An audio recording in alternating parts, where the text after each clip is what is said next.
ভারপ্রাপ্ত সাঈদীকে বাঁচানোর দোহাই দিয়ে ভোট প্রার্থনা, নির্বাচন কর্মকর্তারা নির্বিকার। এবং এশিয়া কাপ ক্রিকেটের মুকুট লঙ্কানদের মাথায়, ফাইনালে 3 উইকেটে হেরেছে পাকিস্তানিরা।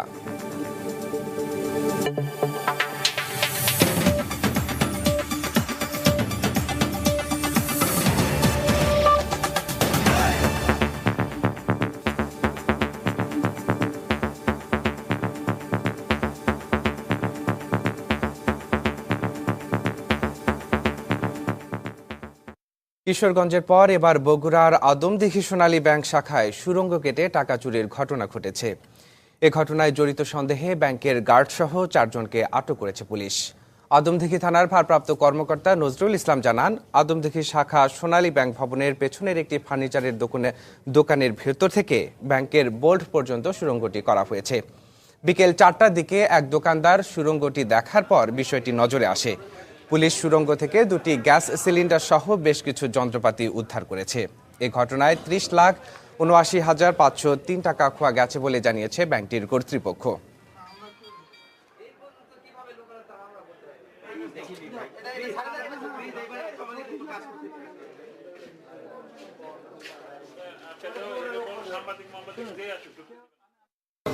$32,51,984,984 টাকা ছিল ভোল্টে, তার 52,000 টাকা ভোল্টের ভিতরে আছে, ছোট 2 টাকা নোট এবং 5 টাকা কয়েন।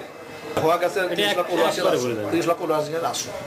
ভিতরে আসলাম, এসে দেখলাম যে ওই বোল্টরুমের বোর্ডটা ভাঙা দেখা যাচ্ছে, কিন্তু ম্যাজিস্ট্রেট, ডিজিএম সাহেব এবং ঊর্ধ্বতন অফিসাররা আসার আগ পর্যন্ত এটা করতে পারিনি। এখন থেকে দেখা গেল ওখান থেকে 30 লাখের মতো টাকা গেছে। তো আমরা এই ব্যাপারে এখানে কর্মরত 2 জন আনসারকে এবং ওই পাশের যে দোকানটা ছিল কাঠের দোকানদার এবং তার কাঠ শ্রমিক 2 জন 3 জন 4 জনকে আমরা থানায় নিয়ে এসে জিজ্ঞাসাবাদের জন্য। এর আগে গত 26 জানুয়ারি কিশোরগঞ্জে সুড়ঙ্গ খুঁড়ে সোনালী ব্যাংকের 16,90,00,000 টাকা চুরি হয়। এবার নারী দিবসের খবর। নারী পুরুষের সমানাধিকার আর নারীর ক্ষমতা নিশ্চিত করার পাশাপাশি ধর্মীয় মৌলবাদ আর সহিংসতা প্রতিরোধের প্রত্যয় শনিবার পালিত হলো আন্তর্জাতিক নারী দিবস। এ উপলক্ষে বর্ণাঢ্য র্যালি ও মানববন্ধন সহ রাজধানী সহ সারা দেশে দিনভর ছিল নানা আয়োজন।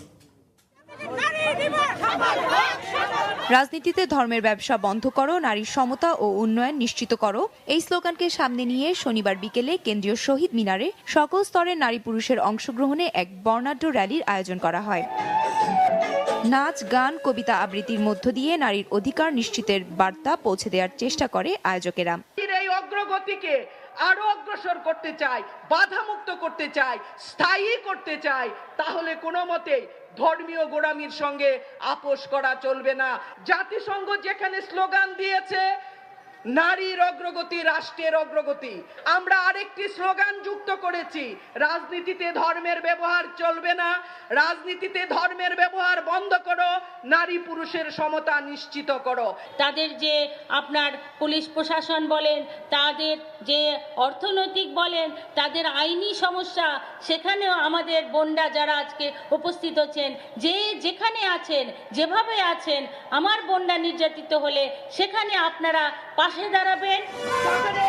এদিকে সকালে জাতীয় প্রেস ক্লাবের সামনে মানববন্ধন, সমাবেশ ও র্যালির আয়োজন করে বিভিন্ন নারী সংগঠন। বাল্যবিবাহ ও নারীর প্রতি সহিংসতা প্রতিরোধ, সিদ্ধান্ত গ্রহণে নারীর মতামতকে প্রাধান্য এবং নারীর ক্ষমতায়ন নিশ্চিতের মাধ্যমেই নারী পুরুষের সমতা নিশ্চিত করা সম্ভব বলে এসব অনুষ্ঠানে বক্তব্য দেন বক্তারা।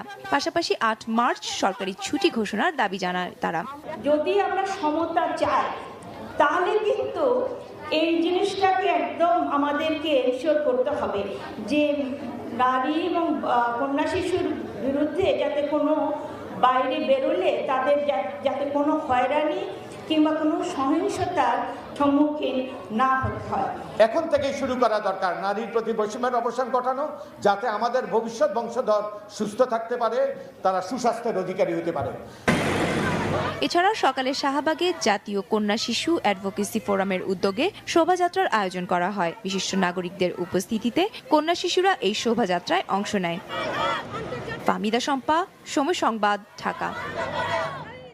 এদিকে প্রধানমন্ত্রী শেখ হাসিনা বলেছেন, ধর্মের দোহাই দিয়ে নারীদের ঘরে বন্দী করে রাখা যাবে না। ইসলাম নারীর অধিকার ও সম্মান নিশ্চিত করেছে মন্তব্য করে তিনি সমাজে নিজেদের অধিকার আদায়ে নারীদের সোচ্চার হওয়ার আহ্বান জানান। শনিবার বঙ্গবন্ধু আন্তর্জাতিক সম্মেলন কেন্দ্রে নারী দিবসের আলোচনা সভায় বক্তব্য রাখেন প্রধানমন্ত্রী। এ সময় নারীদের জরুরি সহায়তায় একটি নতুন হেল্পলাইনের ঘোষণা দেন প্রধানমন্ত্রী শেখ হাসিনা। আন্তর্জাতিক নারী দিবসের এই অনুষ্ঠানে প্রধানমন্ত্রী শেখ হাসিনা বলেন, বাংলাদেশে পুরুষের পাশাপাশি নারীরাও অনেক এগিয়ে গেছে। রাষ্ট্র পরিচালনা থেকে শুরু করে সমাজের নানা ক্ষেত্রে, এমনকি খেলাধুলায়ও নারীর অবদানকে গুরুত্বের সঙ্গে তুলে ধরেন প্রধানমন্ত্রী। ক্রিকেট খেলায়ও আমরা দেখছি যে ছেলেদের থেকে মেয়েরাই বেশি পারদর্শী। তারা আমাদের সম্মানটা রেখেছে, পাকিস্তানকে তারা হারিয়েছে, হোয়াইট ওয়াশ করেছে। ইসলাম ধর্মে নারীর অধিকারের কথা উল্লেখ করে প্রধানমন্ত্রী বলেন, ধর্মের নামে নারীর চলার পথকে রুদ্ধ করা যাবে না। যারা বলে যে মেয়েদেরকে ঘরে বসে থাকতে হবে, 3 ক্লাস পর্যন্ত পড়তে হবে, তারপরেই বিয়ে দেবে, তারা আসলে ইসলাম ধর্মের কতটুকু বিশ্বাস করেন সেটাই প্রশ্ন। কারণ ইসলামই তো পথ দেখিয়েছে, আর প্রথম নারী ইসলাম ধর্ম গ্রহণ করে ইসলাম ধর্ম গ্রহণ করবার পথ সুগম করে দিয়েছে।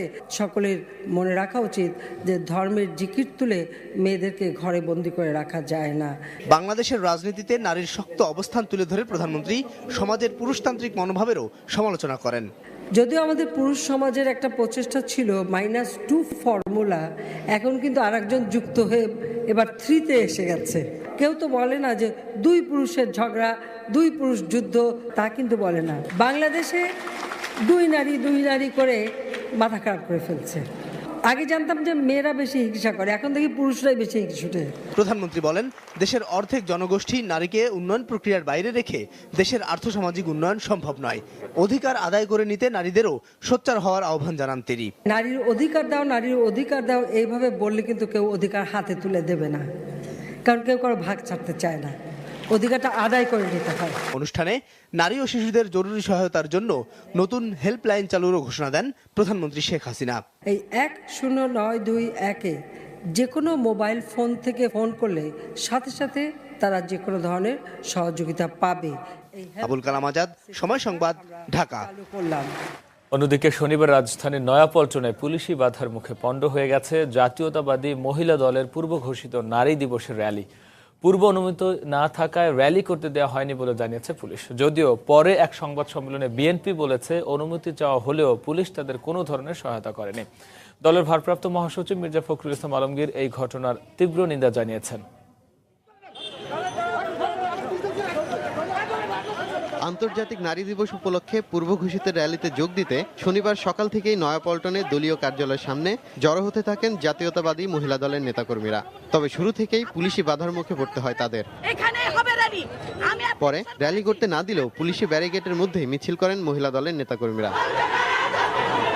পুলিশ জানায়, অনুমতি না থাকায় র্যালি করতে দেওয়া হয়নি। গতিশীল বিভাগ বা আমাদের কারো কাছে চাইনি, বা তারা অনুমতি পেয়েছেন এ ধরনের কোনো কাগজপত্র দেখাতে পারেনি। আমরা তাদেরকে অনুরোধ করেছি রাস্তায় জনজীবনের শৃঙ্খলা রক্ষার্থে তাদের রাস্তায় না আসার জন্য। পরে সংবাদ সম্মেলনে মহিলা দলের সাধারণ সম্পাদক দাবি করেন, র্যালির অনুমতি চাওয়া হলেও পুলিশ সাড়া দেয়নি। গত বৃহস্পতিবার দিন আমার ঢাকা মহানগরের সেক্রেটারিকে দিয়ে আমি পুলিশ কমিশনারের কার্যালয়ে সারাদিন তাকে বসিয়ে রেখেছে, এবং তারা একবার বলছে এই টেবিলে যান, আরেকবার বলছে ওই টেবিলে যান, তারপর শেষে বলছে যে আপনাদের এই র্যালির দায়িত্ব আপনারা নেবেন। এই সময় ভারপ্রাপ্ত মহাসচিব মির্জা ফখরুল ইসলাম আলমগীর অভিযোগ করেন, র্যালিতে বাধা দিয়ে গণতন্ত্র হরণ করেছে সরকার। যে দেশে মহিলা প্রধানমন্ত্রী, স্পিকার মহিলা, অপোজিশন লিডার্স মহিলা, সেই দেশে আজকে পুলিশ যে বর্বরোচিতভাবে অন্যায়ভাবে এই র্যালিটিকে বাধা প্রদান করলেন, সেই জন্য আমরা তীব্র নিন্দা জানাচ্ছি, ক্ষোভ প্রকাশ করছি। এই ঘটনার প্রতিবাদে আগামী 10 মার্চ সারা দেশে কালো পতাকা মিছিল কর্মসূচি ঘোষণা করেছে মহিলা দল। তাদেরকে এখানে জমা। মনোয়ার হোসেন, সময় সংবাদ, ঢাকা। উপস্থিত হওয়ার পরে আন্তর্জাতিক নারী দিবস নিয়ে আরো রিপোর্ট থাকছে সংবাদের পরের অংশে। বিএনপি চেয়ারপারসন বেগম খালেদা জিয়ার সঙ্গে দেখা করেছেন বাংলাদেশ জাতীয়তাবাদী কর আইনজীবী সমিতির নতুন কমিটির সদস্যরা। কমিটির সভাপতি অধ্যাপক আব্বাস উদ্দিনের নেতৃত্বে রাত 9টার দিকে তারা বিএনপি নেত্রীর গুলশান কার্যালয়ে যান। এ সময় অন্যান্যের মধ্যে বিএনপির স্থায়ী কমিটির সদস্য মির্জা আব্বাস এবং নজরুল ইসলাম খানও উপস্থিত ছিলেন।